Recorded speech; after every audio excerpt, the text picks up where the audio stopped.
Hi అండి. ఇవాళ మన ఛానల్లో రెసిపీ వచ్చేసి క్యారెట్తో బీన్స్ కర్రీ. రైస్లో కానీ చపాతీలో కానీ చాలా చాలా బాగుంటుంది ఫ్రెండ్స్. క్యారెట్ ఇష్టపడని వాళ్ళు ఈ విధంగా ట్రై చేస్తే చక్కగా లాగించేస్తారు వద్దనకుండా. చూద్దాం ఎలా చేయాలో. ముందుగా ఏం చేస్తారంటే ఈ కూర ప్రిపేర్ చేసే ముందర ఒక బౌల్లో 1 స్పూన్ పెసరపప్పు నీళ్లు పోసి నానబెట్టుకోండి.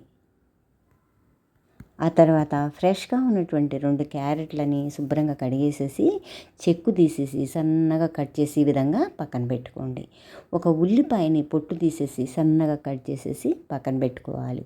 అలాగే నేను ఇవాళ 1/2 కేజీ బీన్స్ తీసుకున్న ఫ్రెండ్స్ ఈ కూరకి, లేతగా ఉన్నవి అవన్నీ కూడా సన్నగా కట్ చేసేసి ఓ పక్కన పెట్టుకోవాలి.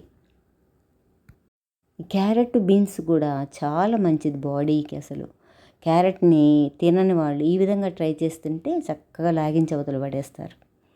తర్వాత స్టవ్ వెలిగించి బాండీ పెట్టి కాస్త ఆయిల్ వేసి 1 స్పూను ఆవాలు, జీలకర్ర, ఎండుమిర్చి వేసేసి కాస్త కరివేపాకు వేసి కట్ చేసి పెట్టుకున్నటువంటి ఉల్లిపాయలంతా కూడా పచ్చివాసన అంతా పోయేటట్టుగా వేయించేసేసి ఆ తర్వాత క్యారెట్ ముక్కలు, బీన్స్ ముక్కలు అందులో వేసేసేయండి.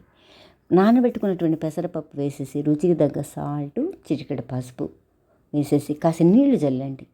మగ్గడానికి నీళ్లు జల్లేసేసి ఫాస్ట్గా మగ్గిపోతాయి.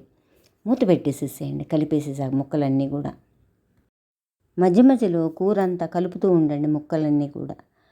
ఆ కూర అంతా మగ్గంగానే కాస్త కొత్తిమీర వేసేసి ఫ్రెష్ కొబ్బరి, పచ్చి కొబ్బరి తురిమేసేసి ఆ కూర మీద జల్లేసేసి బాగా కలిపేసేసి 5 నిమిషాలు మగ్గనివ్వండి. ఆ కొబ్బరి అంతా పట్టేటట్టుగా ఆ ఫ్లేవర్తో కూర సూపర్గా ఉంటుంది ఫ్రెండ్స్. తర్వాత ఒక బౌల్లో సర్వ్ చేసుకోండి. Thank you.